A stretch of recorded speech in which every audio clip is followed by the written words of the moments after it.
స్వయంగా భగవాన్ విష్ణువే ఆశ్చర్యపోయిన సంఘటన ఇది. ఒక భక్తుడు ఆయనపై ఇటుక విసిరి, ప్రభూ, దీనిమీద నిలబడండి, నేను తర్వాత వస్తాను అన్నాడు. ఆ రోజు నుంచి వేల సంవత్సరాలుగా భగవంతుడు అదే ఇటుకపై చేతులు నడుముపై పెట్టుకుని నిలబడు ఉన్నాడు. అదే పండరపురి విట్టలువి కథ. ఆ భక్తుని పేరు పుండలిక. కాని మొదట అతడు భక్తుడు కాదు. తన తల్లిదండ్రులను ద్వేషించే రాక్షస స్వభావం ఉన్న మనిషి. భార్య మాటలు విని వారిని ఇంట్లో పనివాళ్లలా మార్చాడు. మీరు వృద్ధులయ్యారు, మీకు తిండి పెట్టడమే దండగా అంటూ అవమానించేవాడు. ఒకరోజు భార్యతో కలిసి తీర్థయాత్రకు బయలుదేరి తల్లిదండ్రులను కూడా తీసుకెళ్లాడు. కాని సేవ కోసం కాదు, బరువులు మోయించడానికి. రాత్రి అడవిలో ఆగినప్పుడు పుండలిక వెచ్చని దుప్పట్లో నిద్రపోయి తల్లిదండ్రులను చలిలో బయట వదిలేశాడు. అర్ధరాత్రి లేచి చూసేసరికి ముగ్గురు దివ్య స్త్రీలు వచ్చి వృద్ధుల పాదాలు కడుగుతున్నారు. పాదాలను కడిగిన వెంటనే ఆ స్త్రీల మురికి వస్త్రాలు కాంతితో మెరుస్తూ శుభ్రమయ్యాయి. ఆశ్చర్యపోయిన పుండలిక అడిగాడు. వారన్నారు,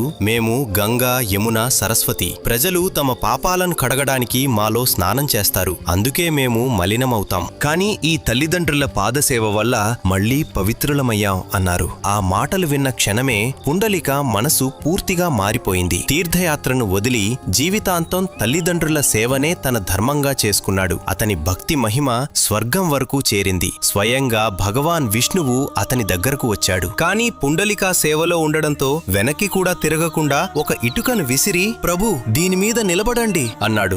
భగవంతుడు చిరునవ్వుతో ఆ ఇటుకపై నిలబడి, తల్లిదండ్రుల సేవే నాకు అత్యున్నత పూజ అని ప్రకటించాడు. అందుకే ఈ రోజుకి కూడా పండరపురిలో విఠలుడు అదే భంగిమలో నిలబడి ఉన్నాడు. తల్లిదండ్రుల సేవ దేవుడి సేవ కంటే గొప్పది. జై శ్రీకృష్ణ అని కామెంట్ చేయండి.